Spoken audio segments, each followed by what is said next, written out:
Welcome to the Make Each Click Count podcast. This is your host, Andy Splichal, and we are happy this week to welcome today's guest to discuss today's topic, which is using AI to supercharge your SEO. Today's guest is the owner of ThriveOneFive Media, based out of Des Moines, Iowa. He is a self-taught SEO expert who has successfully used SEO strategy for affiliate website in the technology niche to receive over 500,000 monthly sessions. He is a driven entrepreneur that performs high-ticket lead generation for clients in various industries.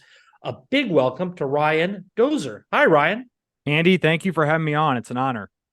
Great. Well, we're happy to have you and to discuss today's topic, which is really using AI with your SEO. But before we get into that, let's start talking about how SEO has changed. I remember, before Panda and Penguin updates and in the early, I think it was 2011, 2012, all you really need were optimized title and meta tags, maybe some backlinks, and you do really well. Today, what is needed, in your opinion, to rank well organically?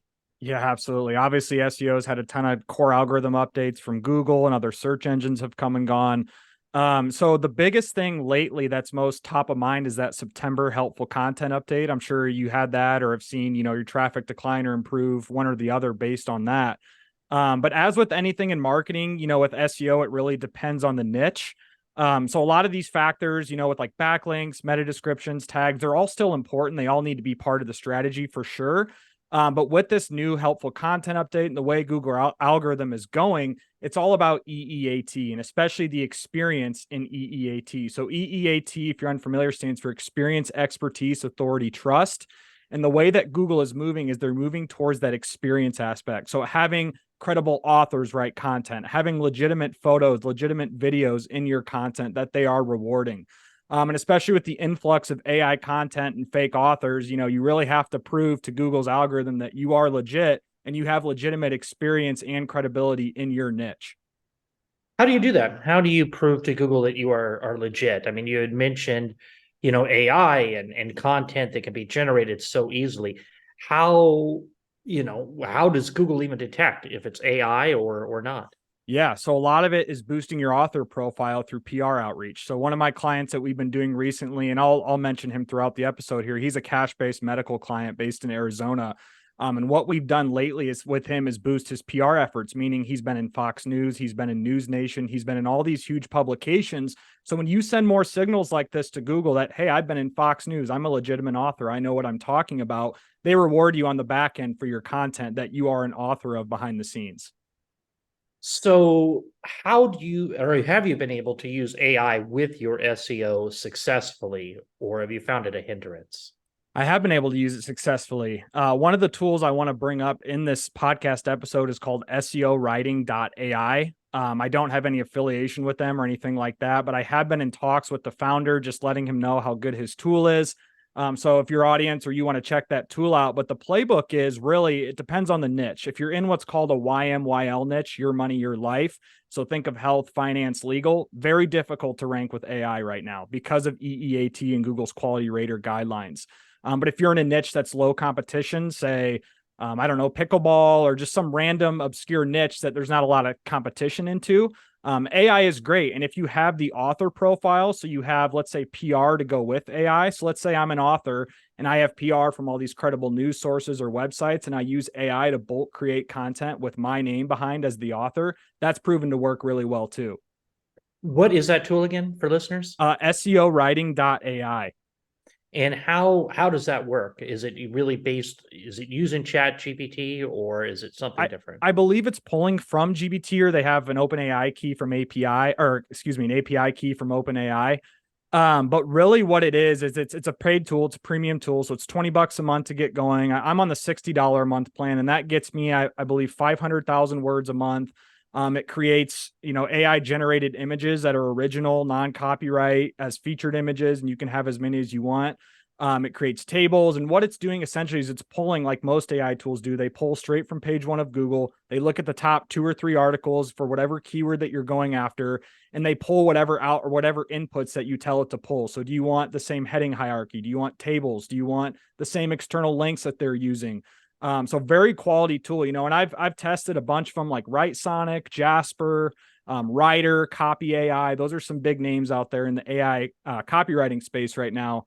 But SEO Writing AI is the one I've had most success with, especially the bulk content creation feature. And how are you using it and for what type of clients? Yeah, so I'm using it right now for actually a digital forensics client. So, like I said, the playbook is you have an author that has a lot of credibility, and my client has a lot of credibility. He's been in the New York Post, he's been in Fox News, and then once you have credibility and you build up the author profile and link to all of these different sources that he's been on, then it's a matter of keyword strategy, right? So you go after these low hanging fruit, long tail keywords.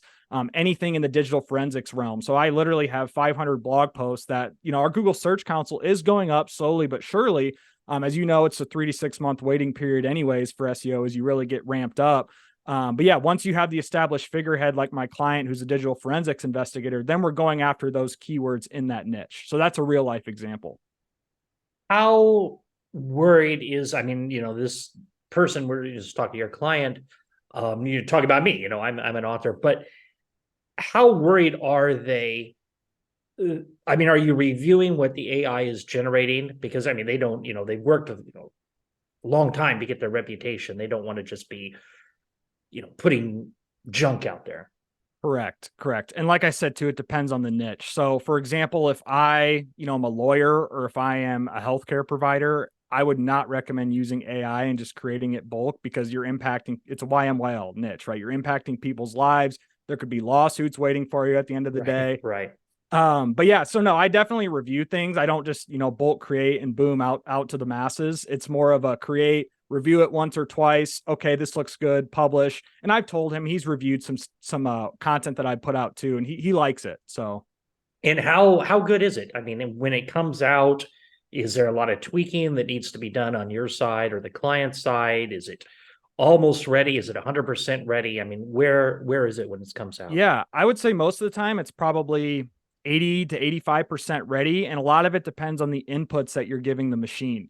So if you're just writing like, minimal inputs or one sentence inputs and you're expecting to get, the Mona Lisa of content, that's not how it works, right? You have to really master the inputs. And I've used this tool every day for a couple months now, and I've gotten really good at the inputs where now it's an 80 to 85%, where before I was at maybe 50 and I'd spend, a half hour reviewing things and this and that. But once you understand the inputs of what the tool can produce, then your review time is going to be cut down quite a bit. So most of the listeners, I would say most, well, yeah, a majority of listeners, they are e-commerce to this show. And I don't know if any of them are authors or have that behind them. Would they still be able to use something like SEO Writing AI to improve their SEO? Yeah, absolutely. I mean, it helps when you have the author figurehead to boost your EEAT signals, but anyone can use SEO Writing AI. You mentioned e-commerce. There's someone I've worked with in the past that did e-commerce supplements. And so you can think about all the different supplements out there. So, an AI strategy for that would be 5 benefits of ashwagandha, 5 benefits of vitamin D, and then you just bulk create those at scale. Obviously, you're not going to rank for that if you have no DA or domain authority or figurehead or credible author behind that content, but that's one way you could do it. So what kind of results have you been seeing for your clients that you've been using this on their behalf? Yeah, so a lot of them actually started at ground zero. So it was very difficult for me to look back and say pre AI versus post AI. So when we take on new clients, like I just took on a new client earlier this year in 2023, and it's been all AI. So really it's been everywhere but up, right? Because we don't really have a comparison point with a new website redesign and everything. There are fluctuations. The September helpful content update did level me a little bit. I have to be upfront about that. And that was my light bulb in the head of like, wow, I need to really improve PR efforts if I'm going to keep pumping out AI content. Because with all this influx of millions of AI blog posts, you're never going to go anywhere unless you have a legitimate author with good PR behind the content. So is that another service that you're offering at your agency? Correct. We do PR services as well.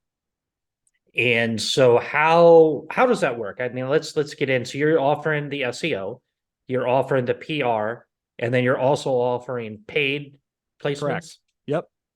And then I And also offer consulting as well. So one area that's really picked up for me lately is AI consulting. I've had people reach out businesses, small business owners that want to say, hey, Ryan, I see you're doing all this AI stuff. What can I do to help my business? So I charge by the hour.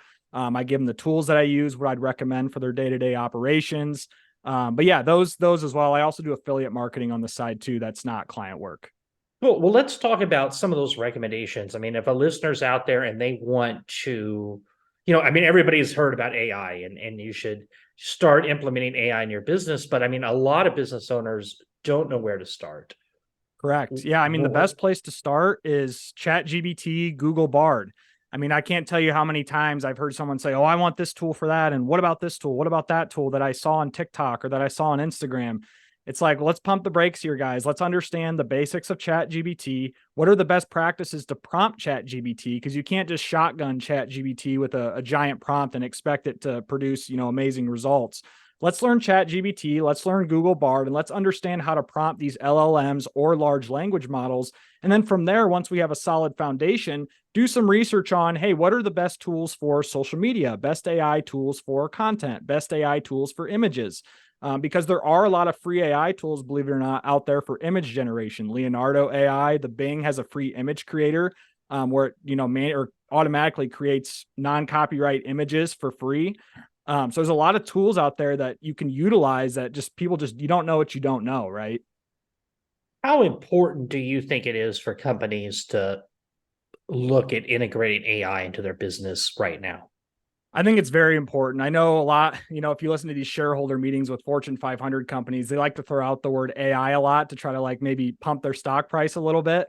But from a small business perspective, I think it's very important. I think if you're not at least implementing AI at a very basic level to help automate, minuscule tasks such as, data automation, customer service, or some of these low level things that just take resources and take time, that's where I've seen businesses transition right now. I don't think we're anywhere close for AI taking jobs per se.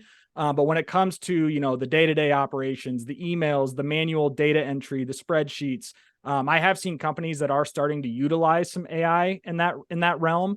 And I think that's where it starts. I think it's a matter of getting your top executives and getting your bosses to just say, hey, let's try dabbling in AI instead of this, reactionary approach where it's like, oh my God, AI is coming. What do we do? You have to be a little proactive.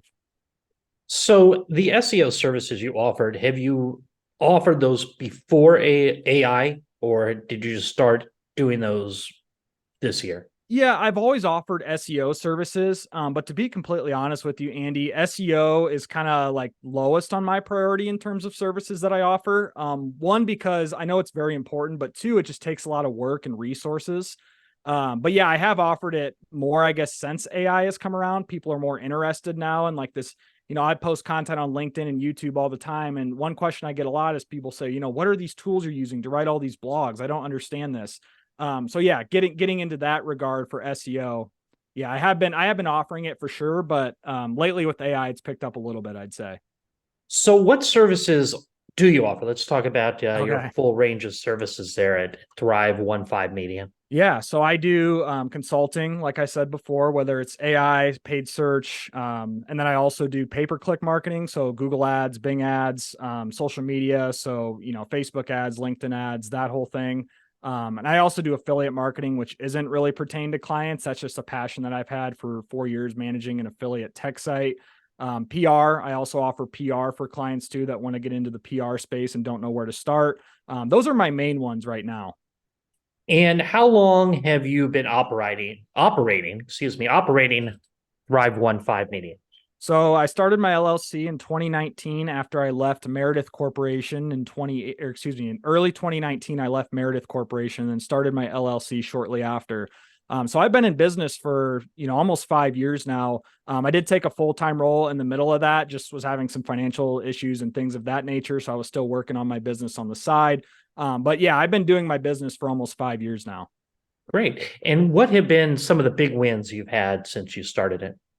Yeah, some of the big wins, I would say getting some of my recent clients in 2023.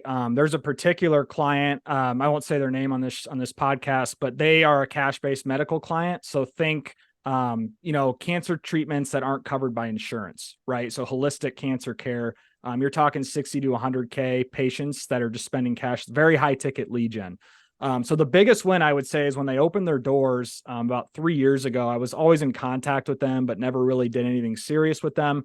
They were, breaking even, struggling. Fast forward to today, they're doctors on Fox News. They have a 2-month waiting list for patients to get in the door. And a lot of that is attributed to SEO, PR efforts. I manage their Google Ads account, which has seen great ROI since I took over from another agency. So that would be my biggest case study, would be this cash-based medical client.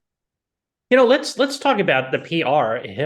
Have you been able to figure out ways to integrate AI into your PR efforts? Yeah, but you have to be very careful because there's a tool called Quoted. Have you heard of Haro before? Oh yeah, yeah. Yeah, so Quoted is kind of a better version of Haro, in my opinion. Haro's a little outdated. Quoted, QWOTED.com, Quoted. They are very strict against AI when it comes to pitches. So you're familiar with how you have to pitch these journalists and pitch these reporters. Right. As you can imagine, the influx of AI pitches is probably out of hand now. So that's what their CEO said when we got on a call with them. He's like, if you use any AI and our detectors classify it, you're done. So you have to be very careful with it. Now, I have used it for ideation when it comes to pitches, right? So I say, here's the questions, provide me bullet points, 5 ideas for a response. I've used it for ideation, but I've never plugged in a question and then copy and pasted the answers from an AI tool and submitted. You have to be very careful with AI in the PR world. That makes sense, but how, and you might not even know the answer. I'm not sure. How do people detect it's AI? There's a bunch of detectors out there. OpenAI has a AI content detector. There's dozens of other tools that are AI content detectors. I think a lot of it is just the semantic language, right? Like AI spits out, content a specific way and reads a specific way most of the time, versus someone who actually adds like a first person experience with images. So yeah, there's a lot of detectors and they're not all 100% golden or great. But it can give you a good idea based on the output. It's pretty obvious to see sometimes if it's from ChatGPT or not. So, what are some of the challenges that you've struggled with in getting results for your clients? Yeah, I would say one of the biggest challenges for sure is I hate to bring this up, but nepotism. I think I've had clients in the past where, it was the brother or it was the dad who's the sales guy, and I bring them leads and they can't close on the sales. But of course, that's the marketing guy's fault too, right? Another issue too is just me being too spread thin. I think I take on a lot of work at once and have struggles with outsourcing. I obviously outsourced in the past and I've had people do various work for me with content, graphic design, etc. But I have a big trust issue too. I only want to produce quality work for clients. So I have to be very selective of the clients that I'm willing to take on. So I found this like little niche of high ticket lead generation in certain industries that's tend to work very well for me. So, what industries do you serve? I mean, what is that if somebody's out there listening, they should contact you? Yeah. So cash-based medical, which is very, very niche. We've kind of cracked the code on that. And we know all the things you can or can't say on Google. We know what ranks. We know how to do the PR for this niche. It's very, very niche, but we know the playbook. Digital forensics is another niche that we've now got the playbook down for. So think mobile forensics, computer forensics, digital private investigator, not your traditional private investigator. I've seen, here's a niche for you too that a lot of people don't think of: heavy haul. So I actually have a client who does heavy haul across the United States. So you see the big tractors and trailers with the heavy haul signs from the big trucks and semis. That's a very lucrative niche for high ticket lead generation, because you think of the traditional business owners running those heavy haul companies, they're not putting their efforts into something like paid search or SEO or something like that. And how can an interested listener learn more about working with you and ThriveOneFive Media? Yeah, follow me on LinkedIn, Ryan Dozer. And if you're interested in AI content, I have a YouTube channel called AI Insider Tips, where I post a bunch of YouTube tutorials and YouTube shorts about the latest in AI. Well, this has been great. Is there anything else you'd like to add before we wrap it up today? I don't think so, Andy. I know you had a question in here about, a business book that kind of inspired me and things of that nature. Yes, that is always one of my favorite questions. Thanks for reminding me. Yeah, for sure. So the 4 Hour Work Week, of course, it's very cliche. It's a very popular book. But one quote in there that particularly just like got me to think very hard is called, it's choose uncertainty over unhappiness. So Tim Ferriss talks about how a lot of people will default to unhappiness over uncertainty because psychologically they're just scared of the unknown. And once I saw that quote, I really started to think hard about, what is failure anymore? The idea of failure as an entrepreneur in the digital marketing space we over exemplify it, in my opinion. So the 4-hour work week, and then choose uncertainty over unhappiness. Well, that's a great way to end it. Thanks for joining us again, Ryan. Thank you, Andy. Appreciate it. For listeners, remember, if you like this episode, please go to Apple Podcasts and leave us an honest review. And if you're looking for more information on connecting with ThriveOneFive Media or connecting with Ryan, you'll find the links in the show notes below. In addition, if you're looking for more information on growing your business, check out our podcast resource center, available at podcast.makeeachclickcount.com. We have compiled all our different past guests by show topic and included each of the contact information in case you would like more information, any of the services discussed during previous episodes. Well, that's it for today. Remember to stay safe, keep healthy, and happy marketing, and I'll talk to you in the next episode.